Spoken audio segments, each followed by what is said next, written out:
Hey guys, Prowl 1701 here, and it's Armageddon. However, this time it's a little different in Armageddon. We don't have any aliens going on this time. This time it's nuclear war. So, what happened was, apparently some genius hasn't seen the Terminator or the Green Death, and they created an AI that was too smart, and the AI said, you know what, these humans, don't really care for them, let's get rid of them. Because some person thought they had to be smarter than everyone else and decided to go ahead full force with AI. Let's be honest, it was probably an American. And so this AI, which he decided to call Skynet, because again, American, Skynet decided, no more humans, let's get rid of this. And they decided to nuke everything, and you're having to get ready to head down to your bunker, and you only have enough time to grab 5 Cybermen stories. Which 5 Cybermen stories do you grab, and why? And the interesting thing is, since this is a situation where it's not the aliens, it's going to affect your choices, because usually when we do the It's Armageddons and it's aliens taking the episodes, you have to take into account not only personal enjoyment, but historical significance and ones you think everyone will want to save, because you're basically saving 5 stories for the whole planet. So you have to take, okay, which one has the most historical benefits? Which one do new fans who will one day see these need to see? Whereas in this scenario, you're picking for your own enjoyment only, because it's you down in the bunker. I don't know about you, but I'm going to be down in my bunker by myself doing whatever I like. I may have my best friend down there as well. And if I'm having a particularly good day, I might even let his wife and kids in too. Of course, that'll be if he wants them there or not. I'll leave that one up to him. If he wants them in, I'll let him in.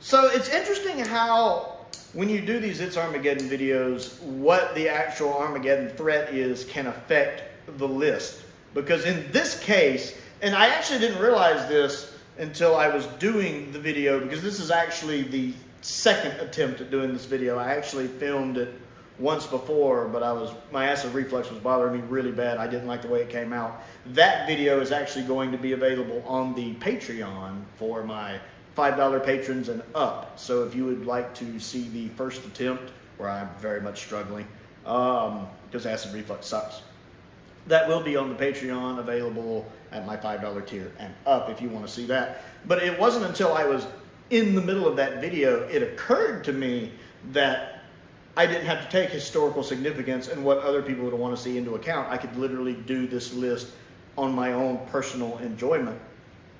And it changed the list slightly. I actually had to swap a story out and another story in because of that. And I will talk about that when I get to the end of the video. But getting started on the list, number 1 is The Invasion. The Invasion is one of my 2 favorite Cybermen stories. And it is possibly the best Cybermen story we've ever had. I think the only reason it doesn't get enough credit is the fact a couple episodes are missing. But the animation for them are fine. I think it fills out its 8 parts really well. It never drags for me. I think it has one of the best human villains in Doctor Who with Vaughn. Kevin Stoney does such a good job playing Vaughn. And like there are times when he plays him cold and calculating with not much not much emotions. A little smugness maybe. But then there are those scenes when you're starting to think this is one cool cat, he doesn't really get flustered. There are a couple scenes where he does get mad. He's up there, find them, Packard! Find them! Just do what I say and find, And you're like, whoa. So Kevin does that really well. And then the guy playing Packard's really good too, because I like Packard. He's good as the brawn. Obviously he's not the brains, but he's good as the brawn. They make a good duo. I love the iconic location work, especially when the Cybermen start invading. The shots of them coming out of the sewer and them walking around in London are some of the most iconic location shots in all of Doctor Who. They've been replicated in other episodes, and those have never lived up to the original. There's just something about seeing that, especially in black and white. It's so iconic. And the Cybermen themselves don't really show up until about halfway through the story. And that works. It works really well. They feel like just an ever-growing threat. I love having the Brigadier back. I tend to love the second Doctor with the Brigadier. I love 3 with the Brigadier, but I really love 2 with the Brigadier. They seem to get on better. I love the introduction of Benton, the introduction of Unit, and Zoe gets to have some fun here. I like the other girl who's in this episode that's with Zoe a lot. I forget her name. She's great. I tend to love a lot of what's going on in the invasion. It's just such a good story. Next on the list is Revenge of the Cybermen, which is quite possibly the most underrated classic Who story of all time. I never understand why this story doesn't get the attention it deserves. It's really good. It's the only time Tom Baker fought the Cybermen in the show. And I love that he's not having any crap from any of them. I love how snarky he is with them. You're just a bunch of tin soldiers flying around in an old tin can spaceship. I love that bit there, and they're like, well, we're destined to be rulers of the cosmos. No, I don't think so somehow. I love all of that. When he grabs the bomb and is threatening with it, I love that he's not having any of their crap. I love it. I love the location work, because this is one of those rare occasions, possibly the only occasion, where at the end of the season they actually had budget left over, like excess budget to work with, so they went and filmed in the caves, and that location shoot in the caves is really good. I like the makeup on the Vogons. I think that's a pretty cool mask they have. The Seal of Rassilon being there, because this is before it became the Seal of Rassilon, in retrospect looks really weird. But I also enjoyed the subplot with the political struggles going on with the Vogons, with that one Vogon trying to take control, overthrow the government or whatever and try to take power. I like that little B plot going on there. It kind of makes them feel more like real characters. I love that bit about Harry Sullivan is an imbecile. I love that. Revenge is a good story. And I like the reuse of Nerva Beacon from the Ark in Space. It's a great way to save budget. And it fits with the story, with it being a different period in time. I actually think this takes place earlier, before Ark in Space does. And I think the guest cast is fine. It's a really good story that doesn't get enough attention, in my opinion. Number 3 on the list is Earthshock, which is really kind of a retread of the story of Revenge of the Cybermen, but better. And I will admit Earthshock is the better story. It has a very epic feel to it, especially for classic Who. It has this high stakes feel to it I like. I enjoy the set designs. I love the early location work in the caves. I love the androids from episode 1 that are the assassins. I love the episode 1 cliffhanger when it's revealed to be the Cybermen, because the title of the story doesn't actually give away the fact that the Cybermen are in it. Finally, somebody wised up and said, hey, we want to keep this a secret. Let's not put Cybermen in the title. Unlike a lot of Dalek stories where the reveal at episode 1 is, oh, look, there's Daleks here, and it's a story called Day of the Daleks, or Death to the Daleks, or Planet of the Daleks is the one I was really looking for. I like in Earthshock, you don't know until they're revealed, especially considering they haven't been on the show in like 7 or 8 years at this point. So it's a huge shock. You can destroy them at once. That's a great cliffhanger. I enjoyed the casting for the episode. The death of a companion, which again in classic Who is a rare thing, really does, I think, give it its legendary status. The Doctor can't save everyone, and this is a story that has lasting impacts on the Doctor and the crew, and it's even referenced in Power of the Doctor, which impressed me. It does have this epic feel to it. Plus, I love the Cybermen outfits in this one. I mean, I prefer the Invasion and Revenge of the Cybermen designs. Those are my favorites, but I love the Earthshock Cybermen design a lot too. Next on the list is the Moon Base. I love the Moon Base. It's my other favorite beside the Invasion. One, it has probably the best animation I think's ever been done for the animations. It's hard to pick between it and the Macroterra. Those are my 2 favorites. The animations are phenomenal. But in this one, in the animation for the Moon Base, you can tell who each character is. They look like their live action counterpart really well. And there's a lot of details, like in the wrinkles on the forehead and all the other, it's not bland like the more modern ones are. I really love this animation. They move in a more fluid manner that I like. Patrick even has that smile he does. It's very much him. And it blends with the live action episodes well. Watching the Moon Base is never jarring for me. You're going from animation to live action to animation to live action, and it's never jarring. It never bothers me. It's in the animated episode 3, when the Cybermen are walking around on the moon, it looks terrifying. The way some of the shots of the Cybermen in the animation are just spooky and creepy and terrifying. The animation is done so well, and it's done so well to match the surviving footage, that my hat's off to it. It's still it and Macroterra are each the gold standard for their eras of the animation, in my opinion. And I really wish Underwater Menace was being animated in the same style as Planet 55 did for the moon base. That would have been perfect for it, in my opinion. The story I like. Some of it's a little silly, like the bags of sugar or whatever it was being used to stop up the hole. Let's be honest, it's silly. I don't like the Cybermen design. I don't really care for the 60s Cybermen design outside of the 10th Planet, which is a really good design. But the moon-based design, I don't care for the way they talk. I don't really care for it either. I don't like that voice.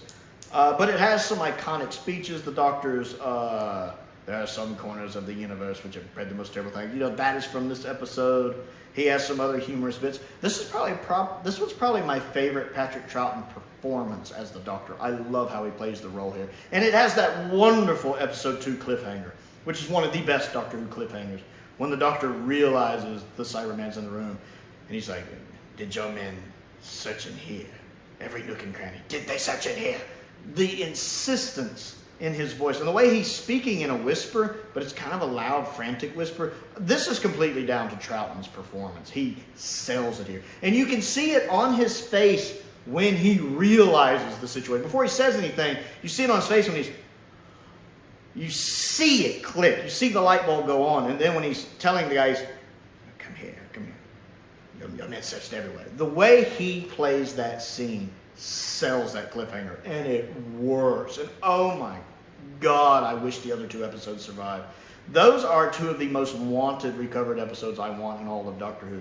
I mean, my number 1 would probably be 10th Planet, just because of its historical value. But after that, well, all right, maybe episode 3 of Web of Fear, just for the same reason. But after that, just for my own personal enjoyment, I want at least 1, or preferably both, of the Moonbase episodes. Or maybe the Invasion ones. It's a hard choice. Because I absolutely love that story, despite its flaws. And last on the list, which wasn't the original last on the list, we'll talk about that. Last on the list is Tomb of the Cybermen. I like Tomb of the Cybermen. It's a bit overrated, and don't get me wrong, I was very tempted to put World Enough in Time here as well, because World Enough in Time is good, and the Age of Steel 2-parter is good. Modern Who has a couple good stories for the Cybermen. And Attack of the Cybermen was also vying to be on this list. I love Attack of the Cybermen a lot. But Tomb is a good chance for people to see more of Troughton with the Cybermen. That's kind of his villain.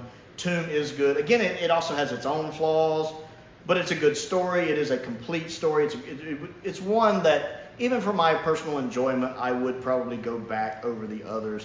Although, again, that last one's kind of up in the air. I'd have to actually be in that situation to know which one I would grab, and I don't want to be in that situation.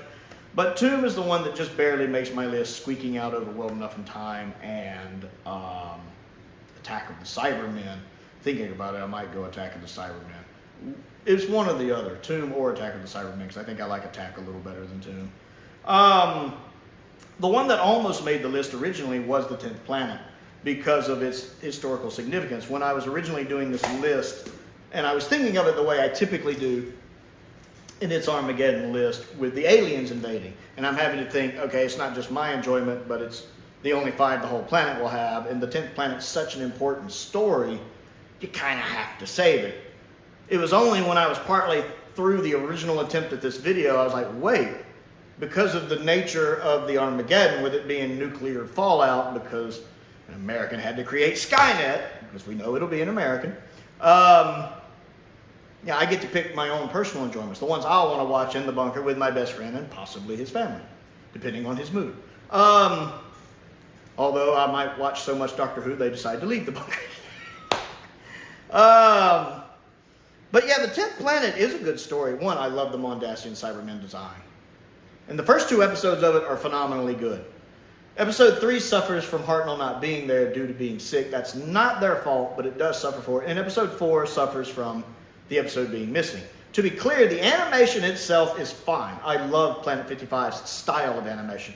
The problem with it is the camera work doesn't match the surviving episode. There are close-up shots and some of the other stuff the camera does when it cuts.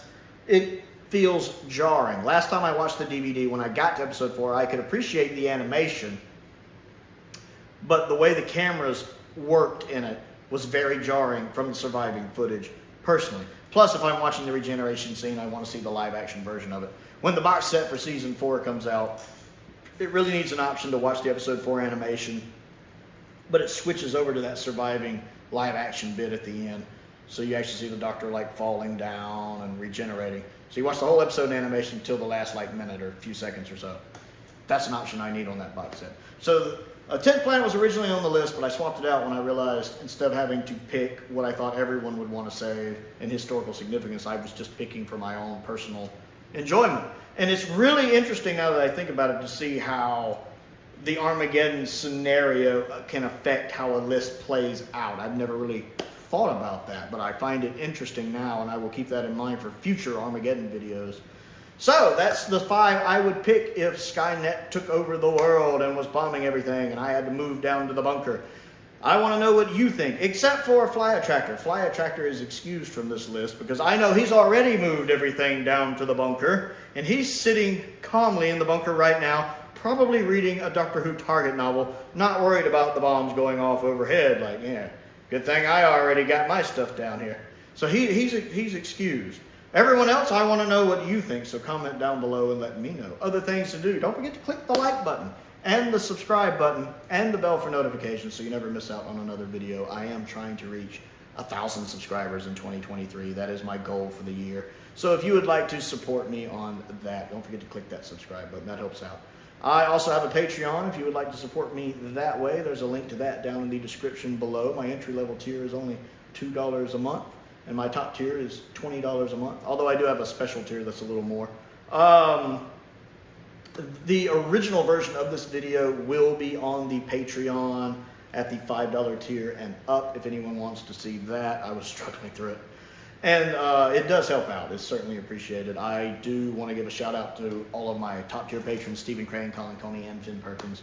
I appreciate their support. As I do the support of all of my patrons, it does make a difference. I have a P.O. box if there's anything you'd like to send me to look at and review, and a link to my Amazon wish list is down there as well. Most importantly, though, thank you for watching.